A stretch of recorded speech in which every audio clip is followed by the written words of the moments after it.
السلام عليكم ورحمة الله وبركاته. رحلة مع الأربعين النووية من القلب للقلب. حاسة إن في حاجات كتير محتاجة نرجع نرتبها جوانا. طب حاسة إن قلبك محتاج يسمع كلام النبي صلى الله عليه وسلم؟ أنا كمان زيك، علشان كده قررت أبدأ الرحلة دي معاكم. في 40 حديث النبي صلى الله عليه وسلم علمنا أصول الدين والدنيا. هنقرأ الحديث مع بعض ونفهمه ببساطة ونشوف إزاي نعيشه في حياتنا. مش بس هنحفظه، لأ، إحنا هنحسه كمان. يلا نبدأ من الأول بقلوب جديدة ونوايا خالصة لوجه الله. كل حديث هيكون طاقة نور نمشي بيها طول اليوم ونمشي بيه في حياتنا كلها. تابعيني وخلي الحديث النبوي يعيش معانا. عمرك حسيتي إنك بتعملي حاجات كتيرة قوي بس مش حاسة بقيمتها؟ بتحاولي وبتتعبي وبتجهدي، بس في الآخر بتحسي إن مفيش حاجة بتتحسب، أو إنتي إحساسك إن مفيش حاجة بتؤجري عليها. النبي صلى الله عليه وسلم قال جملة لو عرفنا معناها حياتنا كلها هتتغير: إنما الأعمال بالنيات. وده أول حديث في رحلتنا مع الأربعين النووية.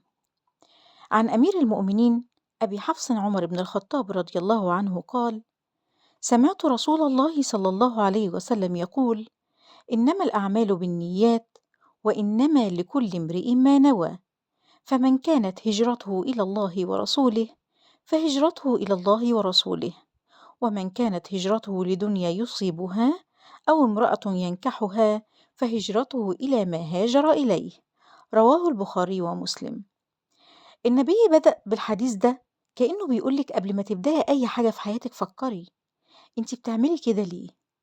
قبل ما تقولي كلمة، قبل ما تعملي أي حاجة في حياتك حتى لو هتبتسمي في وش حد، اسألي نفسك: ده لله ولا عشان حد تاني؟ الحديث بتاعنا النهاردة بيقسم الناس لفريقين. الفريق الأول بيعمل لله حتى لو كان شيء صغير قد كده، ربنا بيبارك فيه وبيضاعفه. والفريق التاني بيعمل لنفسه أو بيعمل للشهرة أو بيعمل عشان الناس تقول إن هو عمل، حتى لو عمل كبير جدا ملوش أجر عند الله.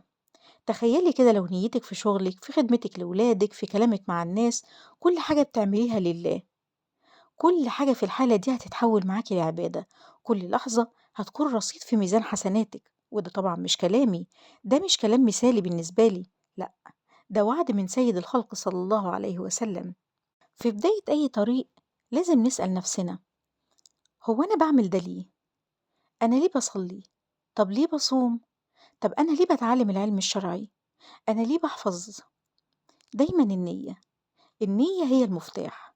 وده اللي علمه لنا رسولنا الكريم صلى الله عليه وسلم في الحديث الأول من الأربعين النووية. الحديث ده مش بس حديث، ده قاعدة، قانون، ميزان نمشي عليه. النية هي الأساس. يعني إيه؟ يعني ممكن اتنين يعملوا نفس الفعل بالظبط، واحد يؤجر عليه والتاني لأ. طب ليه؟ هقولك علشان النية. واحد بيصلي علشان يقرب من ربنا، وواحد تاني بيصلي علشان الناس تقوله شوفوا الشخص ده متدين ازاي، شوفوا الشخص ده على خلقه ازاي، الشخص ده ما بيفوتش فرض. الاتنين عملوا نفس الفعل بس القلوب كانت مختلفة. واحد فيهم كان بيخلص النية لله تعالى، والتاني كان كل همه دنيوي إن الناس تشوفه وهو بيصلي.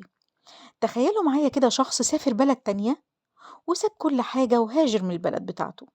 لو كان سافر علشان ربنا، علشان ينصر دينه أو يطلب علم شرعي، في الحالة دي بتبقى هجرته لله وأجره طبعا عظيم عند ربنا. تمام.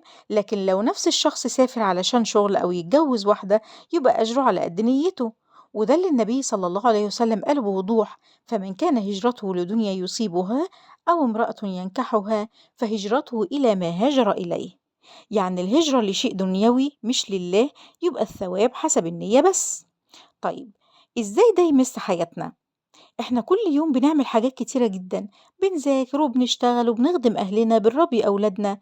طب أنا لو نويت إن أنا باعمل كل ده علشان أرضي ربنا، أكيد هاخد على ده كله أجر عظيم، حتى لو شغل دنيا.